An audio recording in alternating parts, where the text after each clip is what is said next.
I started realizing, people have no idea what's in this book. No one actually reads it. And the people, they don't actually, because if they read it, you would have to change the whole game, because it is so subversive. And there's a collection of psalms in the middle of the Bible called psalms, like prayers. Half of them are laments, which are basically, God, where are you? They're about the absence of God.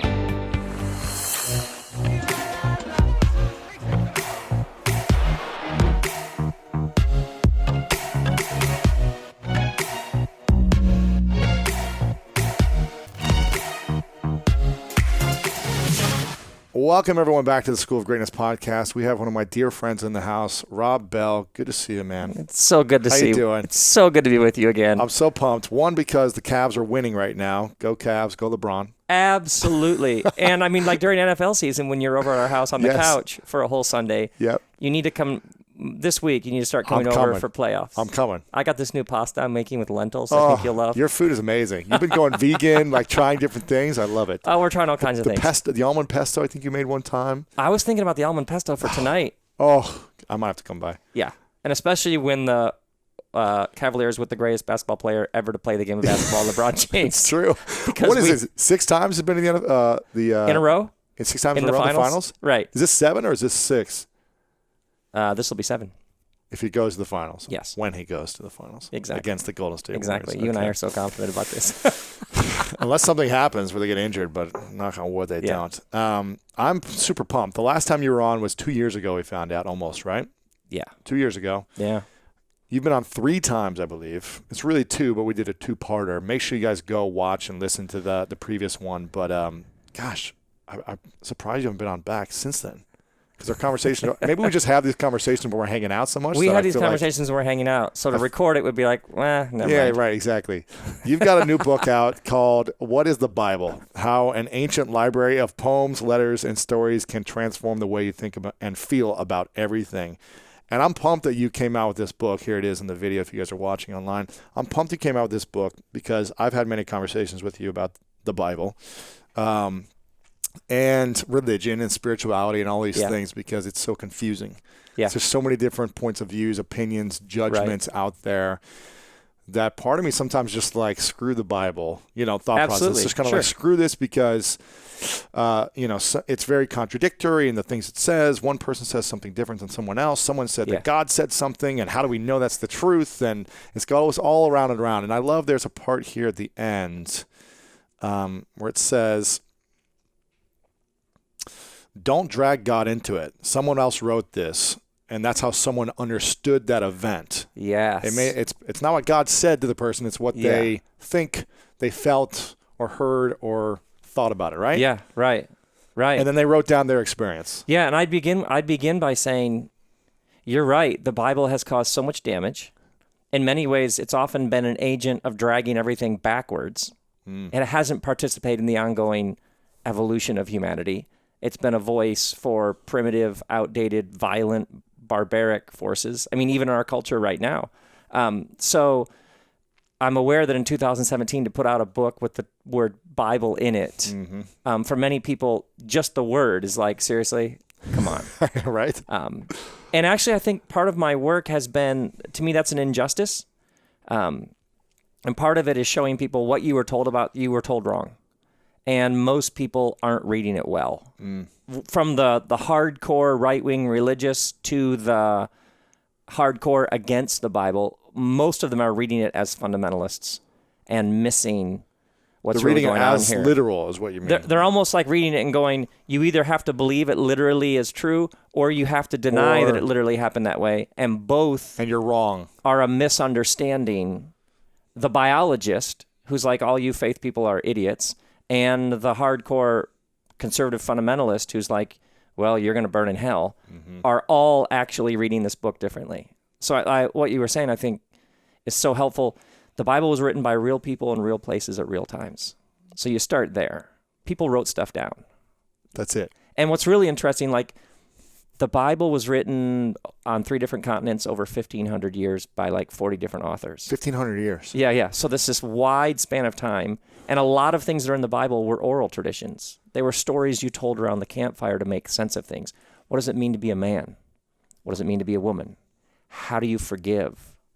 What if you've suffered abuse? What if your nation, what if your family have been the victims of injustice and you're owned by bitterness? And you know, if I don't forgive, I'm going to be consumed with this hatred. Mm-hmm. How do you do that? I mean, these are the questions humans have been asking for thousands of years. Or if you think about it in terms of like politics or how we organize ourselves, the Bible's written by a small group of people who had been conquered, a minority group that had been conquered by one global military superpower after another. So the Egyptians, the Babylonians, the Persians, the Seleucids, by the time of Jesus, it's the Romans. So these people have been on the receiving end of an untold amount of violence. So they're very suspicious of military power. And they're very suspicious of people who use their wealth to accumulate chariots, which were like the F-14s of the ancient world. Right. So if you're an American... The Rolls Royce. Yes. Yeah. If you're an American and you are a citizen of the most dominant global military superpower that humanity has ever produced, no wonder you would miss some of the central themes of this book. Mm-hmm. Because it's the original Rage Against the Machine. It's the original Bernie Sanders. Because this book is essentially from a small group of people saying, when you abuse your power, when there's a growing gap between rich and poor, there's even a line in the Psalm, some trust in chariots, but we trust in God. But in the Psalm, we in the modern world, we're the ones with the chariots. Do you know what I mean? Sure. So I would bet for a lot of your listeners and viewers, the reason why the Bible was so misread is they grew up in a system that had to spiritualize this. It had to make it about what happens when you die. Because if you start reading the book as it actually came to us, these ancient letters and poems and stories, it's going to raise really provocative questions about you and the system that you're in. Mm-hmm. And people don't want to do that. Yeah. Do you think it's important for everyone to study the Bible, even if they're not? Well, actually, and like Reed College, I think it is in Oregon, a very progressive college, they have this brilliant thing in their student manual about how you should read the Bible because of its power as a cultural artifact, beyond anything else. So, right. Whether you believe in it as a religion or not. So here's an example. I would argue that one of the strengths of your work is that what Lewis Howes does is you charge into people's lives who have basically fallen prey to despair. And despair is a spiritual condition, which is tomorrow will simply be a repeat of today. Mm-hmm. Despair is a spiritual disease because it is what happens when you come to believe that all that's happening from here on out is a repeat of this. And so the antidote to despair is a disruption where, oh, wait, tomorrow's not going to be a repeat of today. But in the ancient world, in the ancient Near East, they had a cyclical view of history, which is everything that's happened has happened before and will happen again. So this happened to your dad, happened to your dad's dad, happened to your mom, happened to your aunt. It's now happening to you. You'll pass it on to your kids. Everybody is essentially on the wheel. And so whatever's happened, just wait because it'll come back around again. Man. So the Bible... That's not inspiring. Exactly. So you think about, let's say, Genesis, first book of the Bible, chapter 12, a man named Abraham leaves his father's household. Well, the reason why that passage is so fascinating is this is the first time you have somebody leaving the wheel. Like when it says Abraham left. Yeah. If you're like in a hotel and you see a Bible in the little end table thing and you read it and you were just to read and Abraham left, you'd be like, see, most boring book ever, in addition to the fact that it's long. Yeah. But if you got just a tiny bit of context, you'd realize, oh, Abraham leaving was a brand new way of thinking about reality. That you could create a new tomorrow, a tomorrow that hadn't existed before, that you could not be enslaved to despair. So I would just argue that, like the work that you are doing, there are so many ideas that are present in our culture that if you were just to ask, where did that idea come from? It's amazing how many ideas come back to the Bible. Right. So at one level, there's like a religious, you should read the Bible because you're awful and maybe you'd get slightly better. I'm not interested in that, but I am interested in why have these stories endured for so long? Mm-hmm. And it's because a lot of the times they're progressive, radical ideas about what it means to be human. Mm-hmm. And who doesn't find that interesting? But you're saying that it doesn't mean we have to take the literal word of everything that's said there. We should take it and interpret it in a way that works for us, is what I'm Well, yeah, and one of the things in the book I talk about is reading it literately, which is different than literally. So literately would be, is it a poem? Then you read it like a poem.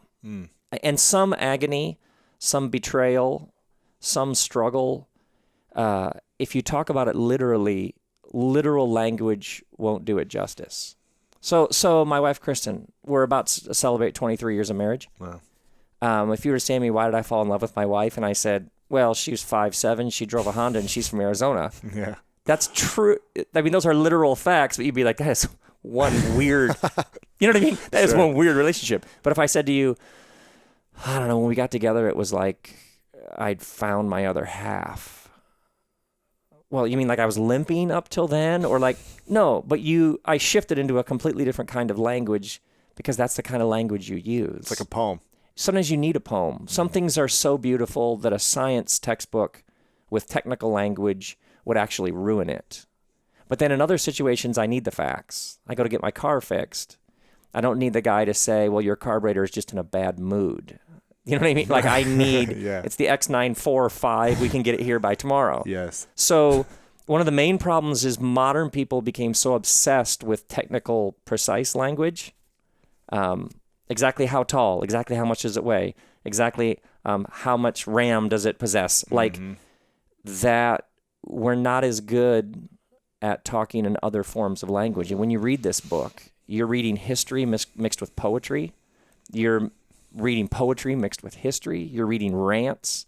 You're reading letters. People's pain. Yes. Frustrations. Yeah. Their opinions on what should or absolutely. shouldn't happen based on their own situation. Even the fact that, like, in the life of Jesus, there's 4 Gospels. There's 4 Gospels that differ on main points. And so some people would read that literally and go, see, it all disagrees or contradicts. It's 4 authors. They're writing with a particular agenda. Luke wants you to know that any spirituality that ignores the poor isn't going to cut it. And the Gospel of Mark, he has huge warnings about the corrosive effects of empire. What happens when the people in government with their hands on the wheel are completely insane? And what happens when they tell so many... Once again, we're just talking about the ancient world. What happens when the people of power... When you think about the Gospel of Mark, its opening line is it borrows a line from Roman military propaganda. Because 2,000 years ago, what people were struggling with is this empire that's ruling me, they tell all these truths and half-truths and lies because it throws the masses off. And if you can just keep distracting with half-truths, then people don't know what to believe, and you can pull off all kinds of things. You're talking about history, right? Yeah, just making sure. See, this is why when you talk about why read the Bible, because when you read this, you're like, oh, wait, what we are talking about now is what people have been talking about for thousands of years. Crazy. And one of the problems with the modern world is why bother with any of that stuff we have now, and we have all these amazing tools. Yes, and there's thousands of years of wisdom that we can draw upon. How do you deal with new technology? What does it mean to be human? And that's what makes it interesting to me. Well, fascinating. And you had a church for many years in Michigan. It was one of the largest churches, fastest growing churches in the country, correct? In another life, yes. This is like 10 years ago or 15 years ago? Yeah, it was a while ago. Crazy. And you decided to leave the church, right? Or leave that. You kind of built it up and you realized it was time to move on. Got to keep going. Else. Yeah. You have to keep going. Progress. I'm curious, is spirituality different for people who are religious versus people who are not religious? What a great question. From your experience of being in the church to being out of the church. Well, you think about the word religion, it comes from the word ligament, which holds things together. So the idea, ideally, was that religion would help hold you together. And it would remind you of the held togetherness of everything. So you go and you light a candle and you direct your best energies and tensions towards your friend who's going through chemo. It connects you to your friend. It helps you deal with your own anxiety and worry about your friend's health. And if you do that, light that candle once a week for a couple weeks in a row, now you have a routine. Yeah. So we're not against that. So a lot of times when people are against religion, am I against institutions that oppress people and take their money for no good cause? You know what I mean? Yeah, of course. Yeah. But human institutions, religious, government, business, religious institutions have no corner on the market on failing people compared to all the other ways the institutions in culture. Sure. You know what I mean? Sure. To me, the really interesting thing that's happening now is people are realizing there is something, despite all the damage, especially religious institutions have done, there's some sense that we're a part of something, that we're connected, that life is a gift, that there are these dimensions of existence that you can't access with your five senses. Yeah. You and I get together and we start talking, and you could say like spirit is present, something's flowing. We're bonded in ways that go beyond. We just like talking about sports. Right. And I think that is because you can throw. It's like a lot of people are rescuing babies from bathwater. Like we were handed these religious systems that didn't work for us, and so people are tossing these systems that didn't work, but realizing, oh, in that somewhere was something really powerful and helpful and divine, transcendent, infinite. Yeah. And so I would just say that some practice, and some people meditate and yoga and walk and hike, and some people go to communities and services and light candles and do baptisms and therapy or whatever. Absolutely. It's all part of receiving this extraordinary gift of life and doing something with it. Mm-hmm. Yeah. Yeah. Do you attend church? What are we doing right now? Do you go to a structure that is I usually on Sunday service? mornings I go surfing, and then I usually record a sermon for my podcast. There you go. And then my family and I have a big meal. Amazing. That's what I do. So it's your version, your own version. Yeah, and actually my work, I like to go places. I don't really do any work in churches or formal religious settings now. My job is to go into places where you would never think about spirituality or even religion, and talk to people about how the whole thing is a temple. To talk to people about the depth the world of life. Yeah, yeah. We're not trying to build a temple and get people into it. And I would actually argue that was at the center of Jesus' message. There was a temple in his day, and he was like, that thing's coming down. I would argue he was out with the people, right? I would argue that the center of his message was the announcement that the whole thing is a temple.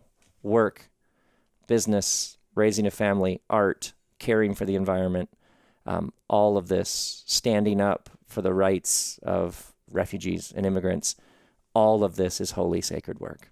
You have an interesting idea about how to give people a product that would serve them well, and you go after that. Of course, that's part of what it means to be a spiritual person. Yeah, the whole thing's a temple. How much did you study the Bible?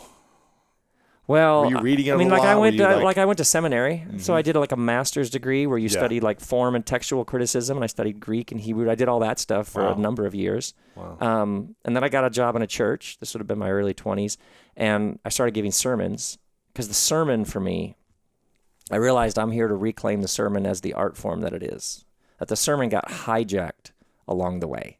It got hijacked by people who are trying to build bigger buildings. It's like an edifice complex. You know what I mean? Like, for some people, the sermon got hijacked by, we're just going to keep telling you what you're supposed to believe over and over again, then we'll feel right and everybody else is wrong. But to me, the sermon was like this subversive guerrilla theater art form. You think about Martin Luther King, I Have a Dream. That was a sermon, but it was like an event. Nobody heard that, and they were like, I don't know, he was better last week. Right. No way. That was like a moment, and you were caught up in it, and you either you got it or you didn't, or it was dangerous and beautiful and counterintuitive and hopeful and revolutionary. And so that's what I set out to do. And in the tradition I came from, you'd give a sermon from the Bible, so I started reading the Bible in light of like, now I got to say something about it publicly. Right. Your opinion on it, right? And then gradually, which is why I started tracing the book, I started realizing, oh, people have no idea what's in this book. No one actually reads it. And the people, they don't actually, because if they read it, you would have to change the whole game, because it is so subversive. And there's a collection of Psalms in the middle of the Bible called Psalms, like prayers. Half of them are laments, which are basically, God, where are you? They're about the absence of God. Or like on the cross, Jesus says, my God, why have you forsaken me? This is like the day God became an atheist. There's all of this beautiful atheism in the Bible. Or even the word Israel means struggle. So the fundamental story of the Bible is about this tribe called Israel, and their name is struggle. So every person who's ever been like, why was I abused? Why is this system so corrupt? Don't tell me this universe is a safe place. Yeah, it's all part of the struggle. Right. You know what I mean? So even when I got into it, I was like, people aren't reading this because if they were reading this, they would have such different understandings of the whole thing, that doubt is a part of faith. If you don't have doubt's like the pulse of faith. If you don't have, the problem isn't that you're doubting. The problem is that you don't have any doubts. And that this book, time and time again, like turned left when everybody turned right. And I think probably at some deep, deep personal level, I was like, this is an injustice. This is an injustice. The book. That this book has been so misread. Right. That for so many people, Christian means Republican, capitalist. That for so many people, spirituality and faith mean the absence of pain, doubt, struggle. That the embrace of science and the joy of new discoveries is somehow seen as being against this. Like, I think something within me just began, like, I'm gonna change it. Wow. Because a lot of it is like this blind faith, right? It's like, just have faith that this is the way it is. It's kind of what people are taught. Exactly. And which couldn't be more the opposite of the scriptures. Jesus is asked lots and lots and lots of questions. He answers one of them in all the Gospels. Every other question, he responds with a question. How do you read it? How do you interpret it? What do you think about it? It's a great coach. Who do you think I am? It's a great coach. Absolutely. Not giving the answer, but having someone discover the answer within themselves. Yes. So I'm like in my early 20s. I get hired in a church, and it was a big church. And my job is to give these sermons. And so I start reading this book, and I'm like, oh, this whole system is actually almost as perfectly engineered and designed to inoculate people against what this book is actually saying. Right. You know what I mean? Because if they start reading this book, it will challenge the very fabric of this entire system. And then I just kept going and took it I followed it where it led me. Mm-hmm. This is the challenge for being a curious mind myself. And I've interviewed all these fascinating individuals, a lot of different spiritual leaders, meditators, business leaders. And my beliefs have shifted because everyone has a different opinion. And I can look at it and say, that's actually an interesting opinion. Let me dive into that a little more and study it and see what makes sense, if it resonates with me or if it doesn't, if it works for me or if it doesn't. I just went to India and studied meditation for a couple of weeks. And I didn't get to dive into it as much as I wanted to, but essentially I talked to the person who started this meditation training, and I was like, so do you believe in God or not? And he's like, do you want the real answer? And I was like, yes. He's like, it's not going to be a popular one, and you're going to think it sounds very egotistical.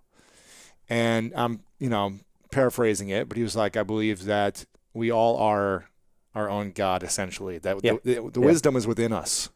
Yeah. And we can end our suffering when we choose to. We have the choice.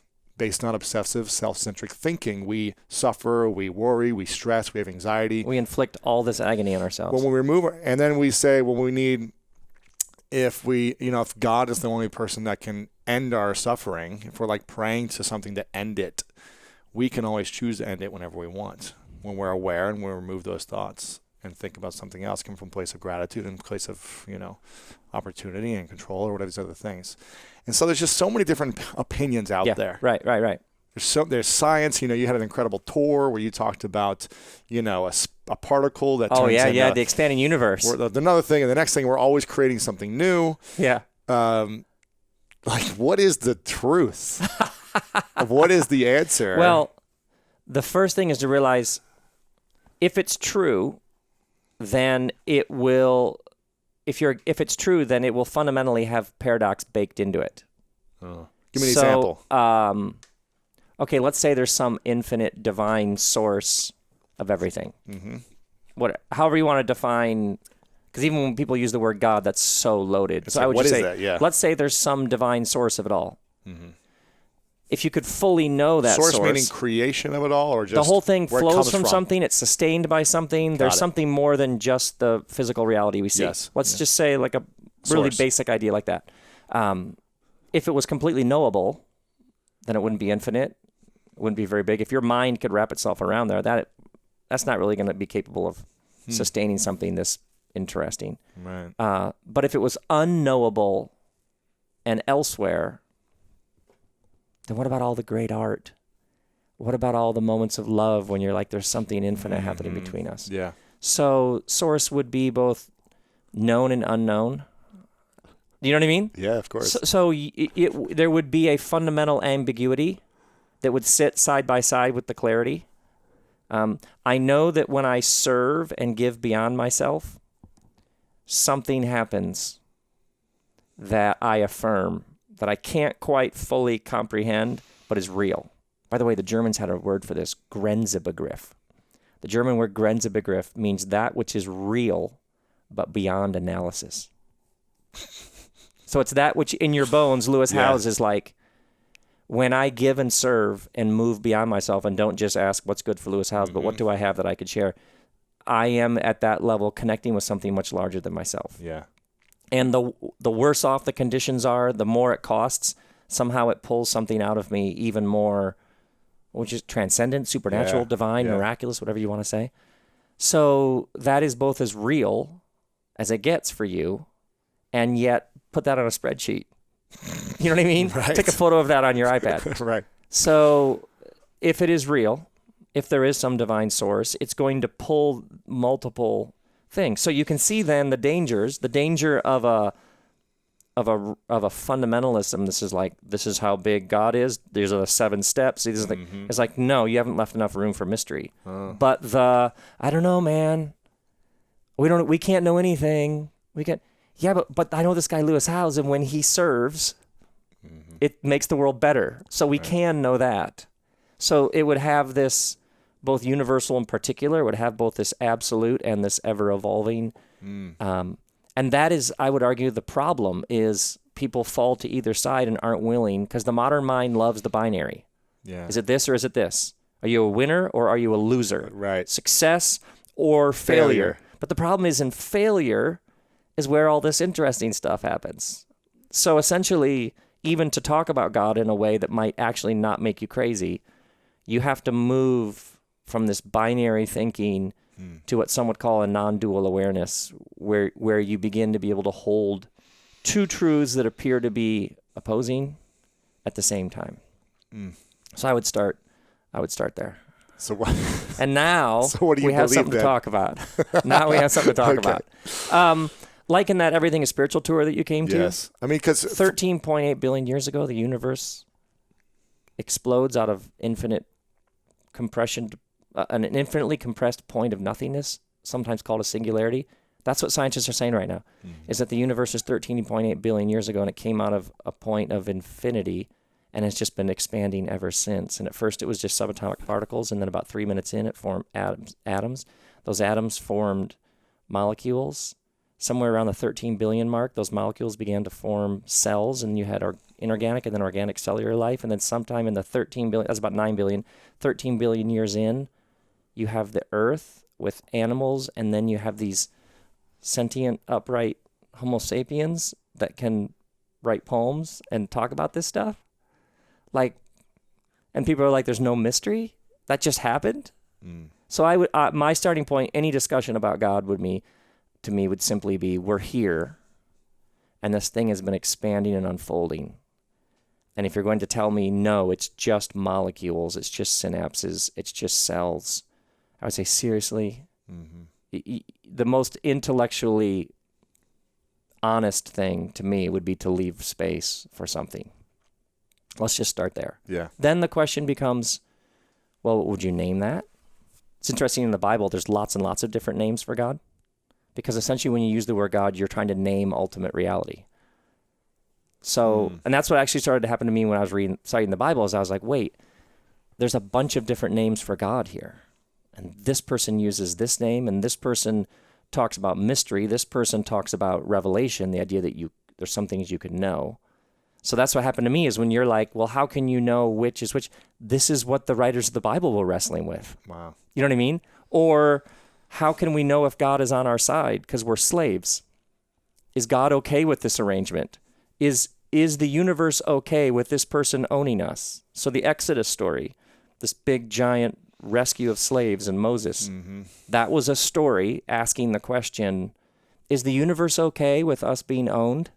And the story was about, no, it's not. God is actually the God of the oppressed. The forces are on the side of the underdog, the immigrant, the refugee, the single mom.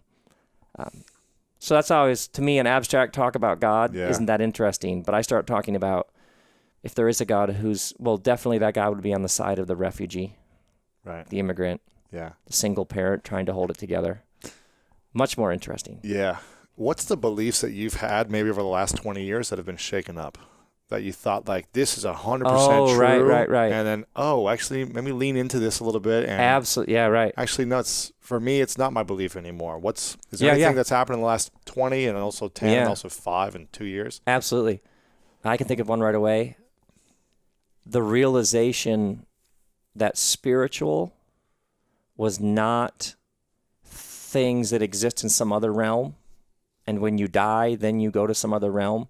But the spiritual means soil, food, good business, surfing, sex, music, creativity, that caring for the earth is central to a spiritual understanding of life. And that the tradition I came up from, spiritual meant kind of 6 inches off the ground and kind of other world, like you sit on your cushion and you go somewhere, escape from the dirt and sweat of life. And when I began to read this book and was like, wait, spirituality is about your engagement with the dirt and sweat and stuff of life. So that was like a huge shift. Wow. Second one, man, the tradition I came up from, who's a Christian, who's not? So-and-so a Christian? Are they thinking about becoming a Christian? Oh, they're not? Oh, so-and-so? Cliff, nice guy, not a Christian. Wow. And when I began to realize lots of people who make a big deal about being Christians are nothing like the Jesus message of compassion, grace, courage, nonviolence. And I keep meeting people who would never call themselves a Christian who embody all of the best about what it means to be a human being. So those labels started to mean next to nothing. And then I kept meeting atheists who, when they talked about the God they don't believe in, I don't believe in that God either. And then they would talk about the upbringing in which they were told about this version of God. And I'd be like, atheism is the only healthy spiritual response to that. Right. So I started to realize atheist and believer started to mean those categories didn't, because half the time I'm with you. So those categories just started to mean nothing to me.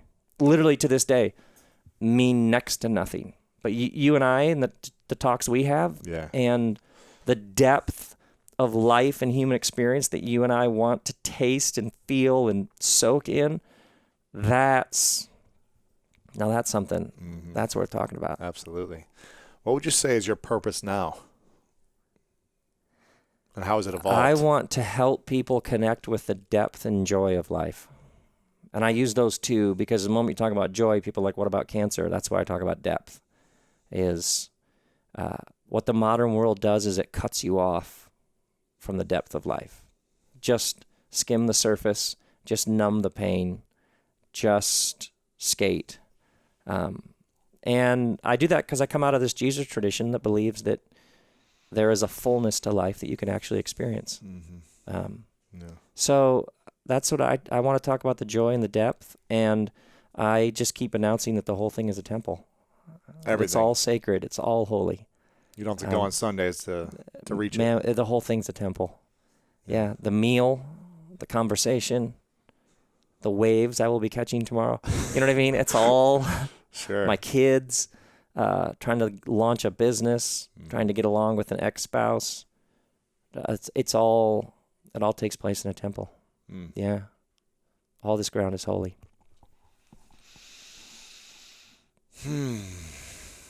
What do you think is missing for most people in order to reach some type of depth and joy? That everything you are working and striving for, you already have. That so often we're working, sweating, clinging, grasping, striving to feel worthy enough. And the fundamental good news, what's called the gospel, is the announcement that you're loved exactly as you are. You don't have to do anything. You're already a daughter of the divine. You're already a son of the divine. You're already in. There's this great line in this story of the prodigal son where the father says, "You are always with me, and everything I have is yours." It's interesting when you talk about, well, what do you think about God? I think in images, I think in lines, I think in pictures, and I think in like dialogue, like, you are always with me, and everything I have is yours.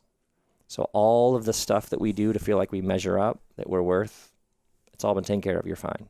Now, in response to that, let's make some stuff. Let's do something. Let's go do something. Yeah. But then we're coming from a different place. And we're not doing this to prove something. We're not doing this to earn something. We're not doing this over someone, to somehow scratch some itch or stroke some part of the heart that desperately has been beaten down and doesn't know. You're okay. In all of your not togetherness, you're all fine. All the ways you've made a mess of it, it's okay. It's okay. All the ways we've screwed it up. Yeah. We're done. It's okay. Do you feel like there's anything in your life where you suffer? Yeah, although I say that in light of how people really suffer. Right. Of course. I mean, you've got a nice home, you've got a great family, you've got food. So I've seen too much of the world. You're in Hollywood, you know. Yeah, right. I can almost see my house exactly, from the place, by the way. You've got things done well, but we all have our own inner battles. And what are yours if you have any? Yeah, I'll tell you. The inner dialogue that says, push. It's not enough. You're still learning. You're still, you do an interview and later I'm like, oh, what did I answer it that way for? And that voice that always wants to be like, see, you don't have it. You don't have it. You don't have what it takes. You seriously want to play this game? Come on. Who are we kidding? Instead of, I'm here. How much fun is this? This is a gift. You get to receive it. There is a wonder and awe to existence. And the struggle for me is when you lose that and you feel entitled. You feel like, yeah, that's nice. But, the real world. No, the real world is a place where you can have wonder and awe. That's every day. That's so sitting in silence. The practices that sort of take me back to center. We're here. We're breathing. It's another day. Let's try some things. Yeah. You've been on a journey over the last, I think, like 4 to 6 months where you've been surfing almost every day. Is that right? Quite a bit, yeah. Pretty much like 4 or 5 days a week, or yeah, what? I probably started 6 years ago surfing a ton. Because at first it was like, oh, this, if you have some time, what a nice hobby. What a lovely sport. And I know that the surfers who listen to you will know what I'm talking about. And then it turns into something similar to oxygen, where it's like practice. And I was actually doing this event with a legendary Buddhist teacher, and I was talking about surfing, and then I was like, but I probably shouldn't say anymore because I'll just start gushing and it doesn't sound right. And he's like, oh, you mean moving meditation? I was like, you have a word for this? He's like, yeah, that's a moving meditation. What you're describing is a meditation, but if I try to sit still on a couch or a cushion, it's not going to go well. Yeah. But I move. And like not yesterday morning before last, this pod of dolphins is in the water in the lineup, and they're coming in among us, and they're jumping all the way out of the water like this. Wow. And they're coming like me to you. So you almost like curl your toes in a touch just because they're like playing, and the dolphin isn't like, I'm a dolphin. It's just being a dolphin. And it just, every time it does something to you. There's something that happens. Yeah. Where was this? Right between Santa Monica or what? No. Yeah, North Venice, South Santa Monica, right in that stretch. Dolphins are going right there. Oh, yeah. The other day at Topanga, there was a nice big whale went through. Oh, my gosh. Oh, yeah. That's a little A scary. whale is another category of experience. You're never like, oh, a whale. And I've now seen whales for a number of years and close. One time, Kristen and I were stand-up paddling, and a whale went under her, surfaced between us, and then went under me. That's terrifying. Yeah. But it's inspiring and crazy. Well, it's interesting. It is like a terror that is benign. It's not going to hurt you, but it's also like the size of your house. Oh, my gosh. And it's what strikes me about this is we have good things, friendly things, nice things in our lives that we're used to, and then we have things that are terrifying to us. But rarely are those two things the same experience. It's both terrifying and good. Like rarely do you experience that in the water, and then in the water with this like blowhole sound. That's crazy. Yeah, now if it was a shark, it'd be a difference. It'd just be terrifying. I saw great white breach the other day at Sunset Point. No way. And I had read that they were at this spot that I really like. When you were surfing? Yeah, and this guy next to me, I was like, I wonder if what I just saw. So I look over at the guy next to me, and he's like, "Did you see that?" I was like, "Yeah." And he's like, "I had heard there were great whites out here." You stayed? Of course. Oh, my gosh. All the other people, if you want to paddle in, that's fine. It's just more waves for us. Exactly. Now, what are the biggest lessons you've learned in the last, I guess, 6 months? Since you've been doing this pretty much daily, I know we had a conversation where you're going there like all day until like a certain time, and you're not, no phone. Yeah. You're just kind of like take your journal. Yeah. What's the big lessons you've learned about doing this every single day as opposed to just jumping in kind of like the rat race of like be on your phone and like working all day? And yeah, last year I finished a world tour, end of November, and I was kind of cooked. Yeah. I'd been to a lot of cities, and so I needed I need to like reset the whole thing. So I was like, okay, first thing I'm going to try to do is each day I'm not going to enter Screenland till late in the day. So I just named it Screenland. And I'm going to I'm going to take pen and paper with me. And I'm going to just listen, because my work is creating things. I make things and then share them. And then there comes this end of a season when I have to like cook it all up again, and I have to stop talking. So that was probably the end of November. I would spend the first part of the day in silence. I'd go surfing, and then I would just sit with pen and just note what was going on inside of me. And I wouldn't check any phone or email till like after 4 p.m. Really? And so you get up, you go to the beach. By the way, when you do this, email takes you 1/10 of the time. Because one of the things about email is you're like, I don't know, should I do this? Should I not do this? What's this going to... When you have spent the first part of the day simply listening to who you are and what's happening, there are all these things that are coming at you that you're burning all this energy trying to figure out. But when you're coming from a different place, you're like, oh, of course I do that. Or no. And how many things come our way that are no's, but we're not at full power, strength, whatever you want to say, clarity. Yes. And so how many times you'll like sit on it, and then you'll sort of a lot. And then you're like, you realize later you said yes because you don't want the person to think less of you. You want them to like you. And then you regret doing it when the time comes you have to do something. And then you're doing it. You're like, why is this? Oh, this is because last February I was tired on a Thursday and I said yes. So as I began to think through, oh, the more time I spend away from Screenland, when I do enter Screenland, I'm able to see Screenland for what it is.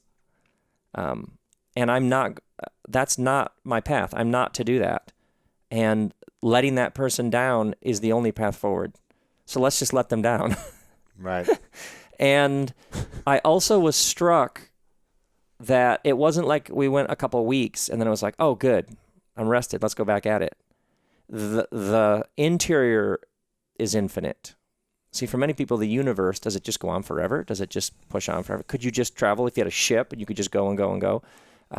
So exteriors we're comfortable with the idea of that it's infinite. Or maybe there's a door that Jim Carrey goes through at the very end. Right. But interiors are infinite. Wow. So, and you'd find this fascinating because you do speaking. Yeah. It got like December, January, on a random day in January, sitting there, I would remember some event the previous July where I was standing in line after doing an event and somebody plugged in and wanted something or took something, or, let me feeling when people want a piece of you, and I would become aware of it. Oh, that was actually a deeply draining, troubling interaction. But in the moment, we got to keep going. Here we go. And I didn't spend time thinking about what that was. Right. And that's in there. It's like we store, they talk about a pain body. We store all these experiences we have and we're carrying them around. No wonder a relationship can be hard to sustain. This person isn't even aware of the stuff they're carrying around. And this other person has got a world of wound, desire, pain, hurt, loss. And then they're trying to connect when we often aren't even connected with what's happening inside of ourselves. Yeah, and that's so now I'm like 4 or 5 months in. You're still going to every this. Day. And now my day is completely backwards from what it used to be. I used to wake up, turn on the email, and then it's like, here we go. And now I'm like, it'll be there. It'll be there when we get to it. And what's the big thing you've learned about this journey? Most emergencies aren't. And you feel more productive then? 10 times more. Wow. And that you taking good care of yourself, which is not rocket science, is the best way that you serve others. And how you just start giving little pieces of yourself away and then wonder why you feel like a shell. And it feels selfish and it feels counterintuitive and it feels like, but it's actually the best way that you give yourself to the world. Is you begin by whatever practices, habits, routines, rituals actually hold you together. Wow. Yeah. That's the thing right there. It sounds nice for you, but most men are probably thinking like, oh, my wife would never let me do that. Let's just go to the beach for what's interesting about I'm not really at the beach every day. But I would begin with your wife does want you fully alive. And she does want you at your best. Right. So let's start there. Yeah. That might look different. You also obviously have, resources now and flexibility and freedom with what you've created for the last 20 years in your life. So you have those options, but I don't spend any more like surfing. I don't spend any more time surfing than most people would spend going to the gym or something. Right. And like my wife went back to graduate school. That's so right. Our 8-year-old and then our 16-year-old and 18-year-old, I stepped into some Mr. Momming. But even then, I get more done than I used to, simply because you're taking care of yourself. Yeah. Which and that's been a long, slow evolving, just learning how to be at the best so that we can do what we need to do. Yeah. If you were the author of a new book called The Bible of Today, right? And all the writers of these poems and letters and lectures and stories said, Rob, we want there to be a new Bible, and we want you to write it. And we want you to do your best. Obviously, this is your interpretation, but we feel like you have the keys to the kingdom to be able to write something that would help a lot of people in this world, no matter what religion, what they believe, what they don't believe. But this would be the new Bible. What do you think you would cover? What would I cover? Yeah, what would you write about? What would you cover? How long would it be to get the message across? And what would you want really people to feel at the end of reading this? That is a fantastic story. I would go to the poorest places in the world and interview people. What do you want? What do you need? What burns in your heart? I'd start there. I'd start with those who the system isn't working and feel left out and at the edges. I would you go looking for the divine. You start there. And then I would interview scientists and artists, and then I would go interview farmers about the earth. I would interview people. What do you see? What has been your experience? Tell me about your pain. Tell me what helps. Tell me about your wounds. Tell me about your healing. Yeah, I would not write it as an abstract. I can't believe I even bought into your premise. I just realized I actually took your question seriously. Any guy who takes your question seriously should be questioned. But I would begin not with abstract intellectual ideas. I would begin with sweat and blood and wealth and poverty and strength and weakness. I'd begin there. I'd read that book. Yeah. That's where I'd start. And I would edit it together in such a way that you might, in reading those stories, think, something's going on here. Something's going on here that I could be a part of. That's how I do it. When are you going to start writing it? That seriously, no one has ever asked a question like that. That's a good one. Yeah, it is. That's a bizarre one. I can't believe I think it'd be a powerful book. Actually, probably all my books are at some level me trying to answer that question. Yeah. There's this interesting line I point to this, but there's this interesting line where Jesus says, "You'll do greater things than these," and it always strikes me. I wonder, like if there was a Jesus who came back, I wonder if he'd be like, "Why are you guys still talking about me?" Like my whole point was that you'd go out and do it. I actually think some of the Bible writers would be like, "Why do you keep repeating me? Why do you, thanks, fair play, appreciate it." But the goal was that you would carry the story forward. And help the people in your time and your day, yeah. Right. The goal would be that you would learn what you could from what we went through, but then new metaphors, new images. Like, for example, artificial intelligence. Yeah. This already, you have people saying, hey, wait a second. Not all progress is progress. This could come with all sorts of things attached to it that we might be really wise to just watch carefully. Well, this is new technology. This is new fire. So how will it be used? What will it do? What will it say about what it means to be human? Yeah. These are all the very questions that we're asking now, they're talking about iron. They're talking about stepping out of a cycle of despair. It's all the same sorts of questions. Yeah. A few questions left for you, but I want to make sure you guys go get this book, What is the Bible? How an Ancient Library of Poems, Letters, and Stories Can Transform the Way You Think and Feel About Everything.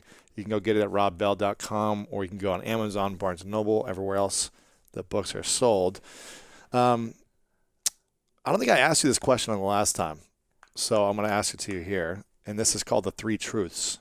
Oh, wow, okay. I don't think I asked you this one before. No. Because I started asking, I think, after you came on. You've written how many books now? This is like the 10th or 11th. 10th or 11th. Who's counting? 3 New York Times bestsellers, tours, speaking everywhere, on tour with Oprah, all that good stuff, documentaries. This is, let's say, in 100 years is the last day for you, right? You live for another 100 years plus whatever, as long as you want to live, and you achieve everything that you set out to do. All your dreams, you create it, you do whatever you want. You make it come true. But for whatever reason, all your work is erased, and it's not available for people to learn or read or watch anymore. But you have a piece of paper and a pen, and you get to write down 3 truths, the 3 things you know to be true, the lessons that you would pass on to the people after you're gone. For the whole world, this is all they see of these 3 lines or lessons. What would your 3 truths be? Well, the first truth would be use the fine china. Because when Kristen and I were married, when you have to register, this was like 25 years ago, whatever, I learned that you register for 2 different kinds of plates. There's the everyday plates, and then and I was just watching this as a dude who couldn't care less about any of this, and then you register for this fine china. And the fine china is basically these boxes of really nice plates that you haul around from apartment to apartment that you use once or twice a year. And when you do use them, like, don't break them, take good care of them. And when I went through a bad burnout a number of years ago, like crashed, hit the wall, didn't know if I could work again, I started to get back on my feet. I started serving my boys breakfast on the fine china because we only have today. So we're going to use the fine china because we're feasting, because we have no guarantee of tomorrow. So the first thing I'd say is use the fine china. Second thing I would say is forgive everybody for everything. And that doesn't mean condone what they did. Doesn't mean brush it under the rug. It just means you have to take part in a larger flow of forgiveness, because you hold on to any of that bitterness for anything anybody has done to you, and it will eat you alive. You will drink rat poison and then wonder why the rat isn't dying. So forgive. And then the third thing I would write down is everything is spiritual. It's all connected. It has infinite depth. And don't ever think that all of this isn't related to every other part of it. Everything is spiritual. And that's where the wonder and the awe and the mojo and the juice and the joy comes from. Those are 3 things. Those are powerful. There you go. I like those. Is there a question that you've always wanted someone to ask you that they never have? That is no, I don't think about interviews. I'm more interested in what you want to talk about. I never come into an interview with an agenda or assumptions. But is there a question you wish people would ask you more about that? There doesn't have to be. I'm just curious. No, maybe I just don't. No.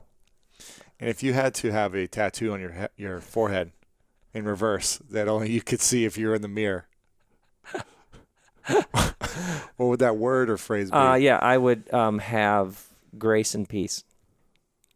Because these 2 polarities, grace and peace. Grace is it's all a gift, and peace is, so in response to that, go help increase the peace in the world.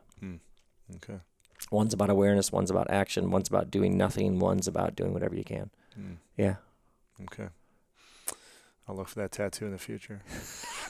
One final question before I ask. I want to acknowledge you, Rob, for your childlike curiosity and play and joy. I think the thing I love about you the most is that you find wonder in every little thing throughout the day. Whenever we're hanging out, there's always like something interesting. Like we're cooking something. Yeah, it's always like you're just fascinated by things. Yeah, I am. By everything. That's true. How it works, how it moves, an idea, a possibility, and you bring it with like love and joy and passion and childlike wonder. And I think most people that I interact with who get older don't have that childlike wonder. And I think that's what brings the most like love in the world is this childlike curiosity and trust and questioning and connection. So I want to acknowledge you for that and your ability to recognize also when you need to make sure you're taking care of yourself and staying consistent with that, because you're right. I don't think you have such a big heart and this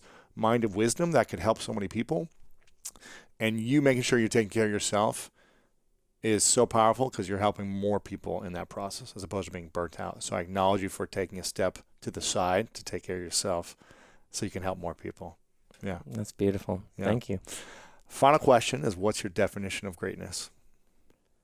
Greatness is when you leave the room and the people in the room have more hope than when you entered. Rob Bell, thank you, man. Appreciate it.